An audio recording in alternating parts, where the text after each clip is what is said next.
तो हम लोग जब शेयर्स चैप्टर की बात कर रहे हैं तो हम लोग कंपनीज अकाउंट में आ गए हैं, और कंपनीज अकाउंट के लिए याद रखो ये एक्ट है, कंपनीज एक्ट 2013। जितनी भी चीजें अब हम लोग करेंगे, ठीक है, वो सारी चीजें कंपनीज एक्ट के अकॉर्डिंग चलेंगी। सबका रीजन सिंपल सा है, क्यों कर रहे हैं, इसके करने का रीजन क्या है, क्योंकि कंपनीज एक्ट ने बता रखा है। ये हमको फॉर्मेट भी बताता है, ये हमको ये तक के बताता है क्या नाम लिखना है, हर चीज ये हमको बताता है। लाइक अगर हम लोग बात करें डेटर्स, है ना, डेटर्स वर्ड, हम लोग बुक डेट, सैंडी डेटर्स कुछ भी लिख देते हैं। कंपनीज एक्ट कहता है कि भैया आपको लिखना है ट्रेड रिसीवेबल, तो आपको ट्रेड रिसीवेबल ही लिखना है, डेटर्स लिखने पे मार्क्स नहीं मिलते हैं। तो ये चीज है, तो यहां पे हमारे पास फ्लेक्सिबिलिटी खत्म हो जाती है। ये सारी चीजें हम लोग को बताते हैं। अब कंपनीज एक्ट के अकॉर्डिंग जो कंपनियां बनती हैं वो कौन सी कंपनी कहलाती हैं? जॉइंट स्टॉक कंपनी, क्लास 11 में सबने पढ़ा है। वो कंपनीज कौन सी कहलाती हैं? Joint stock company. Joint stock company में दो कंपनियां अगर याद हो, एक हम लोग ने पढ़ा था पब्लिक कंपनी और दूसरा हम लोग ने क्या पढ़ा था? Private company. पब्लिक और प्राइवेट के बीच का सबसे बेसिक डिफरेंस क्या था कि ये कॉमन पब्लिक को शेयर इशू कर सकती है और ये कॉमन पब्लिक को शेयर इशू नहीं कर सकती है। और शेयर क्या होता है? कैपिटल रेस करने का तरीका है। तो सबसे पहले आप समझो कि होता क्या है। जितनी भी जॉइंट स्टॉक कंपनी होती है इनकी एक ऑथराइज कैपिटल होती है। अगर क्लास 11th में फॉर्मेशन ऑफ अ कंपनी तुम लोगों ने अच्छे से पढ़ा हो, ठीक है, तो फॉर्मेशन ऑफ अ कंपनी में हम लोग पढ़ते हैं memorandum of association, article of association. तो मेमोरेंडम ऑफ एसोसिएशन में क्लॉज होता है, कैपिटल वाला क्लॉज, जहां पे कंपनी को फॉर्मेशन से पहले बुक बनती है। याद रखो, ये मेमोरेंडम ऑफ एसोसिएशन फॉर्मेशन से पहले एक बुक बनती है। तो फॉर्मेशन के टाइम में ही, अभी आप एग्जिस्टेंस में नहीं आए हो, आपको पहले ही बताना पड़ेगा आपकी ऑथराइज कैपिटल, या फिर आप बोल सकते हो रजिस्टर्ड कैपिटल, या फिर आप क्या बोल सकते हो? Registered capital. तो ऑथराइज कैपिटल या फिर रजिस्टर्ड कैपिटल, ये चीज समझ में आया? तो ये आपको पहले से बताना पड़ता है। तो आपने बता दिया कि भैया हमारी ऑथराइज कैपिटल क्या होगी? 10 लाख। अब नॉर्मली होता क्या, कैपिटल वही लाता है जो ओनर होता है।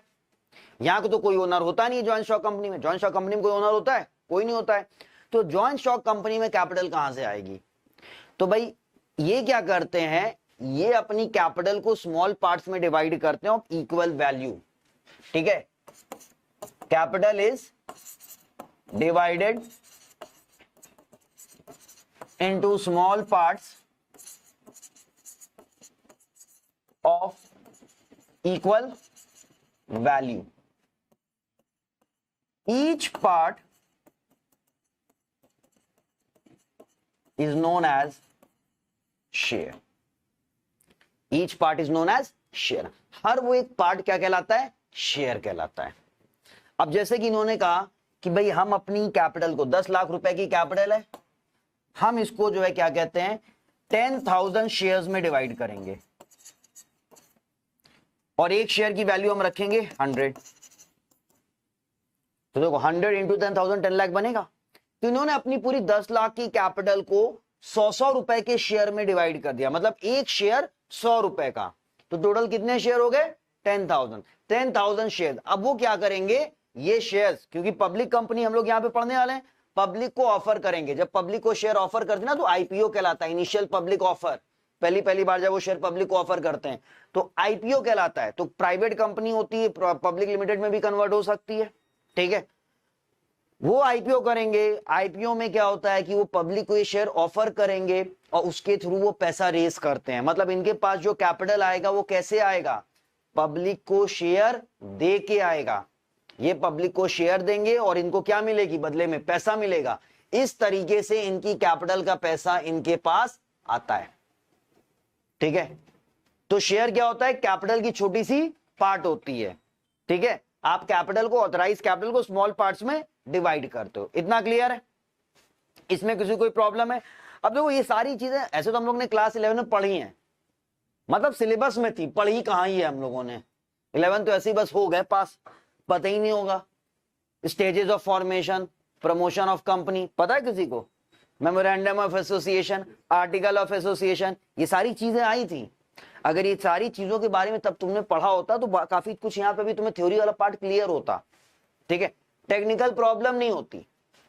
अब देखो होता क्या है, ये जो शेयर्स हैं, शेयर्स के लिए कॉमन वर्ड होता है इक्विटी। शेयर्स के लिए या इक्विटी कैपिटल के लिए भी आप यूज करते हो। शार्क टैंक इंडिया सबने देखा ही होगा, देखा किसी ने शार्क टैंक इंडिया आ रहा था, बिजनेस लेके आ रहे थे कि पैसा लगाओ, तो उसमें एक वर्ड यूज हो रहा था इक्विटी। हम अपनी इक्विटी होल्ड करना चाहते हैं, हम इक्विटी डाइल्यूट नहीं करना चाहते, बार बार इक्विटी वर्ड जो यूज हो रहा था, इक्विटी उन शेयर्स के लिए हो रहा था, कैपिटल के लिए हो रहा था equity. Equity word is associated with capital, with share, ठीक है। अब होता क्या है कि शेयर लेने का फायदा क्या है, पब्लिक को क्या फायदा है, कंपनी को तो पैसा मिल जाएगा, हमें क्या फायदा है, तो हमें यह फायदा है, कंपनी ये कहती है कि शेयर होल्डर को क्या फायदा है, जो शेयर खरीद रहा है उसको क्या फायदा है, जो शेयर खरीद रहा है उसको क्या फायदा है यार। तो हमने आपसे कहा कि कंपनी को जब प्रॉफिट होगा, कंपनी को जब प्रॉफिट होगा, सारे एक्सपेंसेस माइनस करने के बाद प्रॉफिट, ठीक है, सारे एक्सपेंसेस माइनस करने के बाद प्रॉफिट बचेगा, फिर इसमें से आप टैक्सेस पे करोगे, इसमें से आप टैक्सेस पे करते हो। वो जो प्रॉफिट होता है, अब वो प्रॉफिट, उसमें से आप डिविडेंड दोगे। क्या दोगे? डिविडेंड। डिविडेंड क्या होता है? रिटर्न होता है टू शेयर होल्डर। डिविडेंड क्या होता है? शेयर होल्डर का रिटर्न होता है। बात समझे?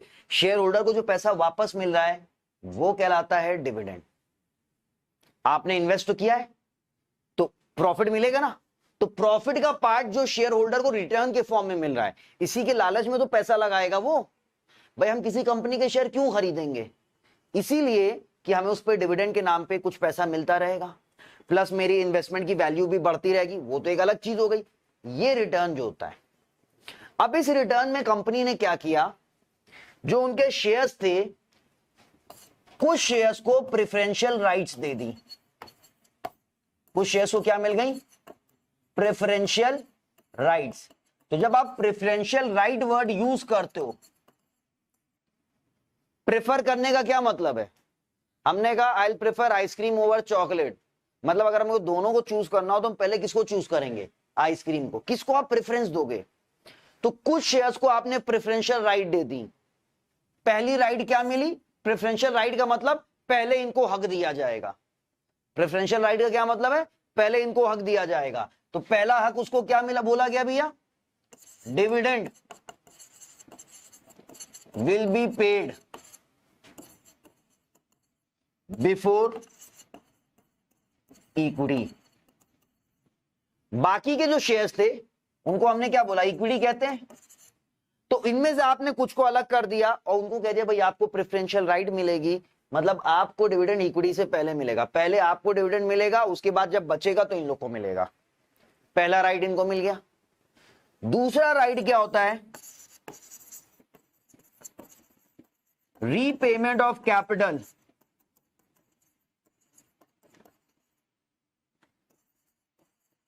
At the event of winding up. Repayment of capital at the event of winding up. Winding up का मतलब क्या है? बिजनेस जब बंद होगा, तो जब बिजनेस बंद होगा आप सबका पैसा वापस करोगे। बात समझो, जब बिजनेस बंद होगा आप सबका पैसा वापस करोगे, सारी लायबिलिटीज पे करने के बाद ही तो कैपिटल को वापस करोगे। यही तो हम लोग ने पढ़ा है ना, कैपिटल का पैसा सबसे आखिरी में वापस होगा।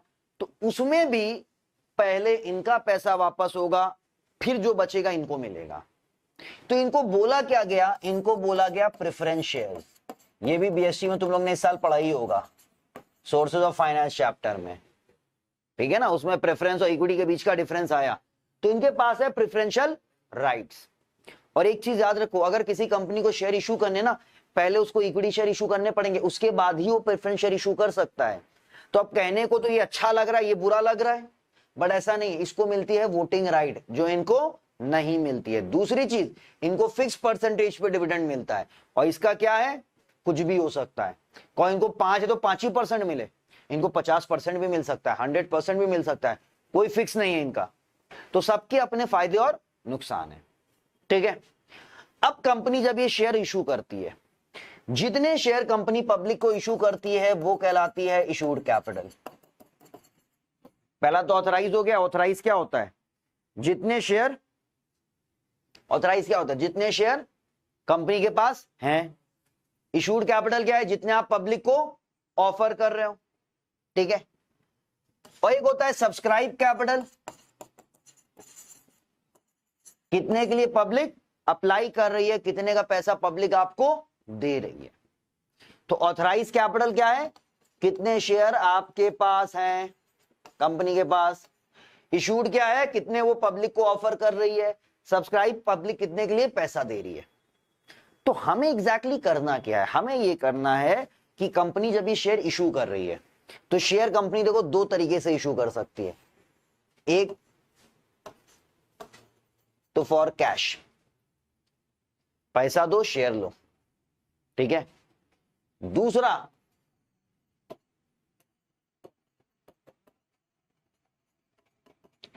Consideration other than cash. दूसरा क्या है? Consideration other than cash. आई बात समझ में? एक हो गया कैश और एक है कंसिडरेशन अदर देन कैश। इसमें क्या है?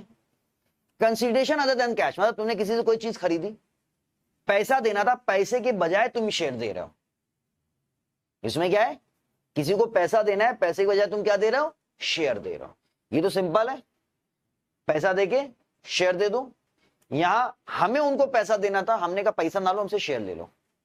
इसके अंडर आते हैं वेंडर या क्रेडिटर, जिनसे तुमने कोई सामान खरीदा हो, मशीन खरीदी 50 लाख की, पैसा ना देके क्या दे दिया? शेयर दे दिया। अंडरराइटर, अंडरराइटर ये जो शेयर इशू करने का पूरा काम होता है ना, ये शेयर इशू करने का जो पूरा काम है, ये काम अक्सर हमारे बिहाफ पे बैंक करता है। तो हमारे बिहाफ पे जो बंदा करता है उसे कहते हैं अंडरराइटर। ये सारा काम, क्योंकि इशू ऑफ शेयर भी तुम लोग ने पढ़ा ही होगा। प्रोस्पेक्टस इशू करते हैं, आप इनवाइट करते हैं लोगों को, लोग अप्लाई करते हैं, फिर आप उनको शेयर अलॉट करते हुए, सारा काम लंबा एक प्रोसेस होता है, वो अंडरराइटर करता है। और ज्यादातर ये अंडरराइटर का रोल कौन प्ले करता है? बैंक करता है। और बदले में हमसे कमीशन मांगता है, तो कभी कभी उस कमीशन के बदले में उसको क्या दे देते हैं? शेयर दे देते हैं। और तीसरा होता है प्रमोटर। प्रमोटर तो पता है ना, class 11 formation of a company, ठीक है। जो प्रमोट करता है मतलब बिजनेस को स्टार्ट करता है। प्रमोट मतलब वो नहीं, सेल्स प्रमोशन वाला प्रमोट नहीं हो रहा है, बिजनेस को एग्जिस्टेंस में लाने वाला जो काम होता है इनिशियल स्टेज। तो अब इसमें भी दो तीन तरीके के होते हैं ना प्रमोटर। एक तो हम अपना बिजनेस प्रमोट कर रहे हैं, और एक होता है हम किसी और का बिजनेस प्रमोट कर रहे हैं। एक क्या होता है? हम किसी और का बिजनेस, हम प्रोफेशनल हैं। हम कौन है? प्रोफेशनल है। हमारा काम ही है, तुम्हें कोई बिजनेस प्रमोट कराना है, तुम आ जाओ हमारे पास, हम तुम्हारा पूरा बिजनेस सेटअप करा देंगे। तो उसके हम पैसा लेंगे, उस पैसे के बदले में क्या दिया जा सकता है उनको? शेयर्स। ये चीज समझ में आया? तो हम लोग जो शेयर्स में पढ़ेंगे,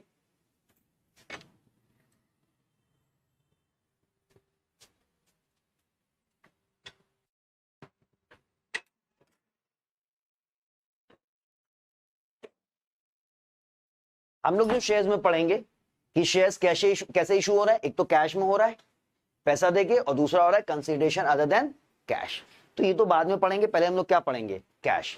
अब जब आप कैश में भी बात करते हो तो कैश में भी आपके पास दो ऑप्शन होते हैं। एक होता है लमसम और एक होता है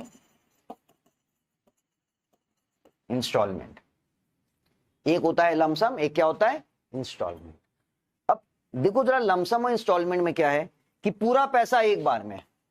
हमने कहा भाई देखो 100 रुपए का शेयर है, 100 रुपए लाओ शेयर ले जाओ, उसे कहते हैं लमसम। और इंस्टॉलमेंट का मतलब क्या होता है? किस्तों में, ठीक है। जिसमें जब इंस्टॉलमेंट होता है तो इसका प्रोसेस क्या है? सबसे पहले आप अप्लाई करोगे ना, सबसे पहले आप क्या करोगे? अप्लाई करोगे। जब आप अप्लाई करोगे तो एप्लीकेशन फॉर्म दिया जाएगा, एप्लीकेशन फॉर्म भरोगे, तो ये आपका पहला स्टेज होता है एप्लीकेशन। एप्लीकेशन के टाइम में आपसे कुछ पैसा मांगा जाएगा, कुछ मतलब मिनिमम 25%। एप्लीकेशन के टाइम में आपसे 25% मांग लिया जाएगा। तो अब एप्लीकेशन में बहुत से लोग आ जाए, एप्लीकेशन में बहुत से लोग अप्लाई कर दें, तो जब आप इशू करते हो ना प्रोस्पेक्टस, 30 दिन तक आप वेट करते हो। कितने दिन तक वेट करते हो? 30 दिन तक। मान लो आपने 10,000 शेयर इशू किए, एक शेयर 100 रुपए का था, आप 30 रुपए या 40 रुपए मान लो एप्लीकेशन में ले रहे हो, क्योंकि एप्लीकेशन में 25% से कम नहीं ले सकते हो आप, ठीक। तो अब आप 30 दिन तक वेट करोगे, एप्लीकेशन इकट्ठा कर रहे हो, जब तक 90% ना आ जाए। याद रखो, एक ये मिनिमम सब्सक्रिप्शन है, इसमें याद कर लो मिनिमम सब्सक्रिप्शन कितना है? 90%। कि जब तक 90% आपके पास एप्लीकेशन ना आ जाए, 90% अमाउंट ना आ जाए आपके पास, तब तक आप किसी को शेयर दे नहीं सकते हो। तो इस प्रोसेस के लिए आपको कितना दिन मिलता है वेट करने के लिए? 30 दिन। 30 दिन तक आपने वेट किया, 90% आ गया, तो आप अगले प्रोसेस पे चले जाते हो और अगला स्टेप आ जाता है आपका अलॉटमेंट का। लेकिन अगर 30 दिन तक 90% नहीं आ पाया तो प्रोसेस कैंसल। जो भी पैसा आया है 15 दिन का टाइम दिया जा रहा है, रिफंड कर दो। अगर आप 15 दिन में रिफंड नहीं कर पाए तो 15% इंटरेस्ट के साथ वापस करना पड़ेगा। समझे बात? तो एप्लीकेशन कंपनी इशू करती है और लोगों का वेट करती है कि लोग अप्लाई करें। 30 दिन तक वेट करेगी, लोग अप्लाई करेंगे। 30 दिन में अगर 90% के ऊपर हो गया, 90 या 90% हो गया, तो कंपनी अगले स्टेप पे जाती है जो कि अलॉटमेंट होता है।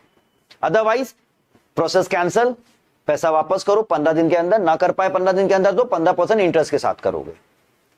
अब आपने देखो अलॉटमेंट के टाइम में आप शेयर अलॉट करते हो। अलॉटमेंट के टाइम पे आप शेयर क्या करते हो? अलॉट करते हो। किसको कितने शेयर देने हैं कि नहीं देने हैं, ठीक है। तो उस टाइम पे लोगों से थोड़ा पैसा मांग लोगे, तो ये हो गया आपका अलॉटमेंट। और फिर इसके बाद होता है कॉल। कुछ पैसा अगर बच गया तो आप उसे कॉल, मतलब जब हम बुलाएंगे तो आपको आगे देना पड़ेगा, ठीक है। तो कॉल में टोटल 3 कॉल हो सकती है। मैक्सिमम कितनी कॉल हो सकती है? 3। First, second and third. जो कॉल आखिरी होगी उसको फाइनल बोलेंगे। अगर फर्स्ट आखिरी है तो आप फर्स्ट एंड फाइनल बोल दो। अगर सेकंड आखिरी तो ये फर्स्ट, ये फाइनल। अगर थर्ड आखिरी है तो फर्स्ट, सेकंड एंड फाइनल, ठीक है। किसी भी 2 कॉल के बीच में 31 मंथ का गैप होना चाहिए। किसी भी 2 कॉल के बीच में 1 मंथ का गैप होना चाहिए। ये इतना क्लियर है, ठीक है। और अगर आप लमसम ले रहे हो ना तो उसको बोलते हैं एप्लीकेशन एंड अलॉटमेंट। मतलब उसी टाइम आप एप्लीकेशन भरो, उसी टाइम आपको शेयर अलॉट भी कर दिए जाएंगे। तो ये प्रोसेस समझ में आया? पहले आपने अप्लाई किया, फिर आपको शेयर अलॉट किए, फिर बाद में आपसे बैलेंस रुपया मांग लिया गया। ये प्रोसेस क्या है? एप्लीकेशन एंड अलॉटमेंट, कि उसी टाइम अप्लाई करो, उसी टाइम शेयर अलॉट हो जाए, क्योंकि दोबारा आपसे कोई पैसा मांगा नहीं जाएगा। इतना क्लियर है? लिखते चले जाओ, सिर्फ कहानी ना सुनो। आपने 10,000 इशू किए। लोग जब अप्लाई करते तो उसे कहते हैं सब्सक्राइब करना। लोग सब्सक्राइब करते हैं आपकी एप्लीकेशन पे। तो आपने जितने इशू किए उसके 90% एप्लीकेशन एक्सेप्ट, लोग सब्सक्रिप्शन आ रहे हैं कि नहीं आ रहे हैं। मान लो 9,000 तक सब्सक्रिप्शन नहीं आए तो क्या फायदा? 9,000 सब्सक्रिप्शन एप्लीकेशन का पैसा आपके पास आना चाहिए, इसका ये मतलब है। हाँ, मिनिमम। हाँ, फिर से पूरा प्रोसेस करना पड़ेगा। हाँ, जो हमने क्या बोला, यहाँ पे सारी चीजें किसने बनाई हैं? उसने कह रखा 1 महीना, तो 1 महीना। अरे इसका 90% ये शेयर है, अमाउंट थोड़ी है। 90% शेयर का पैसा आना चाहिए। 10,000 शेयर है तो 10,000 शेयर का 90% कितना हुआ? 9,000। 9,000 शेयर का पैसा आना चाहिए। हर पैसे पे 25, हर शेयर पे 25% मिलेगा। नहीं समझे तुम? भाई हमने कहा एप्लीकेशन पे 30 रुपए देना है, हमने शेयर इशू किए 10,000। हर बंदा जो अप्लाई करेगा वो 30 रुपए देगा। तो कम से कम 9,000 एप्लीकेशन आ जाए तो 9,000 इंटू 30, इसका मतलब ये 2,70,000 रुपए कम से कम आपके पास आ जाना चाहिए। ऐसे बोला जा रहा है कि इसका ये शेयर है, ये अमाउंट नहीं है। ये तो आप ये जो हमने बोला है 25%, ये अमाउंट पे है। मिनिमम 25% अमाउंट होनी चाहिए एप्लीकेशन की। अमाउंट मिनिमम 25%, कि जितने का भी फेस वैल्यू है उसका 25% जो है आप उसका एप्लीकेशन पे मांगोगे। ये चीज समझ में आई? इसमें कोई प्रॉब्लम है? अब देखो होगा क्या कि आप अप्लाई एप्लीकेशन दोगे, इशू करोगे, लोग अप्लाई करेंगे यानी कि सब्सक्राइब करेंगे। हो सकता है दोनों बराबर हो जाए, हो सकता है सब्सक्रिप्शन कम आ जाए, अरे ज्यादा आ जाए, या हो सकता है सब्सक्रिप्शन कम आ जाए।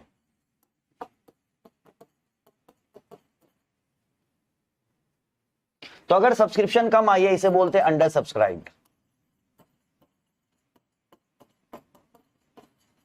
अगर सब्सक्रिप्शन ज्यादा आएगी इसे बोलेंगे ओवर सब्सक्राइब। और ये क्या होएगा? Full subscription. फिलहाल जो हम लोग पढ़ेंगे वो ये दोनों पढ़ेंगे, ये वाला भी नहीं पढ़ेंगे। तो बुक में कहीं पे भी ओवर सब्सक्रिप्शन आएगा हम लोग उसको भी इग्नोर करेंगे, वो नेक्स्ट हाफ में, मतलब इसी चैप्टर में पहले हम लोग इस पार्ट को पूरा पढ़ लेंगे फिर उसके बाद इस पे आएंगे, क्योंकि सब चीज सेम है, सारी चीजें सेम है, थोड़ा सा डिफरेंस होता है। ठीक है, अब हमें करना क्या है, हमें हर इंस्टॉलमेंट की जर्नल एंट्री करनी है। हमने बोला ना इंस्टॉलमेंट, हर इंस्टॉलमेंट की जर्नल एंट्री करनी है। और कितनी जर्नल होगी? 2 जर्नल। पहली जर्नल होगी रिसीव की,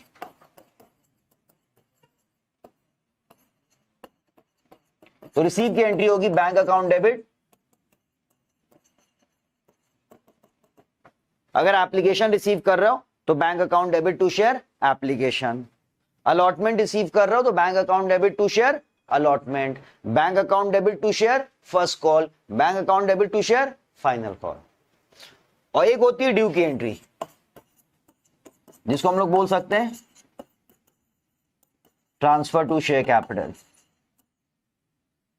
जिसमें हमारी एंट्री हो जाएगी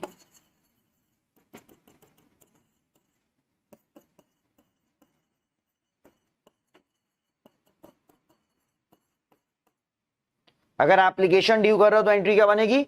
share application to share capital, share allotment to share capital, share first call to share capital. आई बात समझ में? सबकी कितनी एंट्री होंगी? 2, एक रिसीव एक ड्यू। जिसमें ये एक चीज आपको याद रखनी है कि एप्लीकेशन में पहले रिसीव फिर ड्यू होएगा, अलॉटमेंट और कॉल में पहले ड्यू होएगा फिर रिसीव होगा। और अगर लमसम हो गया जहां पे एप्लीकेशन एंड अलॉटमेंट एक साथ है तो यहां पे ड्यू और रिसीव, सॉरी रिसीव और ड्यू, तो यहां एक ही होना है, एक ही इंस्टॉलमेंट पूरा पैसा मिल जाएगा। तो रिसीव और ड्यू, बाकी सब में receive due, due receive, due receive. Application में हमेशा पहले रिसीव फिर ड्यू, पहले एप्लीकेशन आ जाएगा पैसा फिर आप शेयर अलॉट करोगे तो ड्यू, और उसके बाद ड्यू रिसीव ड्यू रिसीव। ये पूरा लिखो। तो एक क्वेश्चन कराते हैं इसका। चलो यहां देखो, एक क्वेश्चन लिखो जल्दी से। एक क्वेश्चन हम कह रहे हैं, क्वेश्चन लिखो। Moby limited had an authorized capital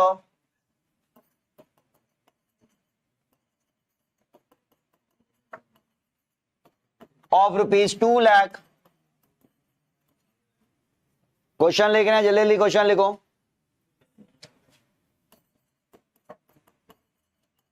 divided into shares of rupees 10 each, payable, divided into shares of rupees 10 each, payable, 3 on application, 4 on allotment, 3 on final call।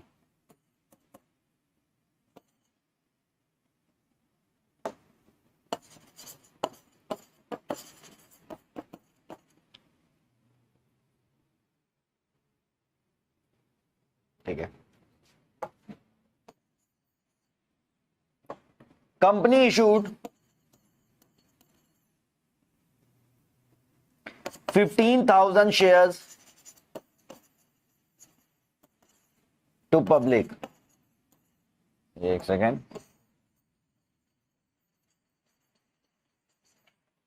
यहां पे लिख लो,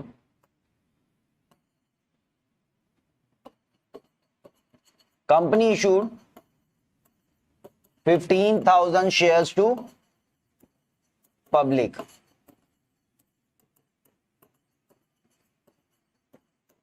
ठीक है, application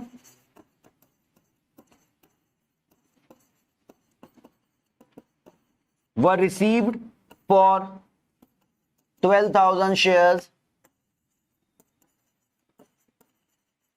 All the shares were allotted and all the amount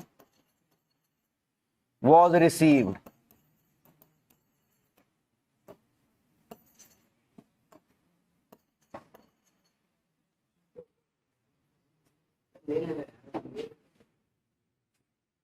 question सबको समझ में आ गया? Question क्या कह रहा है, जल्दी लिखो क्वेश्चन। ये हो गया, अब देखो जरा क्वेश्चन सॉल्व करना है। वर्किंग देख लो कैसे करोगे। Application, allotment, call, 3, 4, 3, 10। कंपनी ने इशू कितने किए हैं? 15। एप्लीकेशन कितनी आई है? एप्लीकेशन कम है ना, अब ये 12 को ले लो, क्योंकि पैसा तो 12 के हिसाब से मिलेगा ना। ये पैसा तो 12 के हिसाब से मिलेगा जब पब्लिक ने 12 के लिए अप्लाई किया है। नहीं, वो यहां पे क्वेश्चन करने में लॉजिक नहीं लगाना, वो थ्योरी के लिए याद रखना है। वो 90% वाला थ्योरी के लिए आना, क्वेश्चन कर देना। पता है तुम लिख के आ गए, मिनिमम सब्सक्रिप्शन नहीं मिला, क्वेश्चन नहीं होना है, 0 ही मिलेगा फिर तो। वो 90% वाला लॉजिक यहां ना लगाओ, बस क्वेश्चन कर डालो। In the books of Morbi limited, date,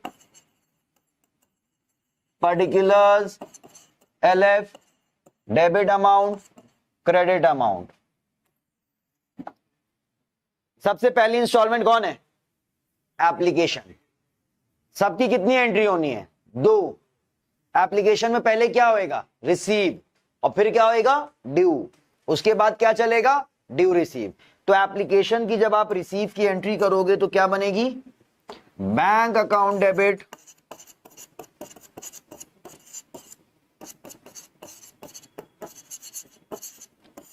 to share application. Bank account debit to share application. 3 into 12,000 कितना हो गया?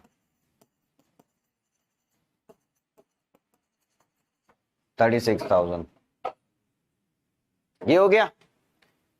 अब एप्लीकेशन ड्यू होएगा, तो एप्लीकेशन की ड्यू में एंट्री क्या लिखवाई है? Share application debit to share capital. Same यही 36, 36। इतना डन है? इसमें कोई प्रॉब्लम है? Bank account debit to share application to share capital. ठीक, ये एप्लीकेशन का रिसीव हो गया, एप्लीकेशन का ड्यू हो गया। नरेशन में क्या लिखोगे? Being application money received, being application money due. अब आओगे आप अलॉटमेंट में। अलॉटमेंट में पहले क्या होएगा? ड्यू होएगा। Share allotment debit to share capital. कितना? 4 इंटू 12,000, 48, 48। ये एस है, इसको बी भी ना समझ लेना तुम लोग। और फिर अलॉटमेंट रिसीव होगा तो एंट्री क्या हो जाएगी? Bank account debit to share allotment 48, 48। ठीक है, फिर देखो फाइनल कॉल, पहले ड्यू होएगा तो share final call debit to share capital 3 into 12 36,000 और फिर उसके बाद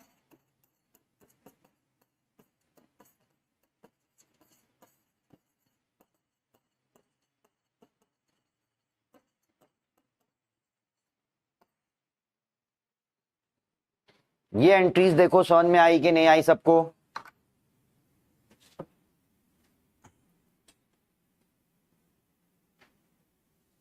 इसको कॉपी करो, ये बेसिक एंट्री है।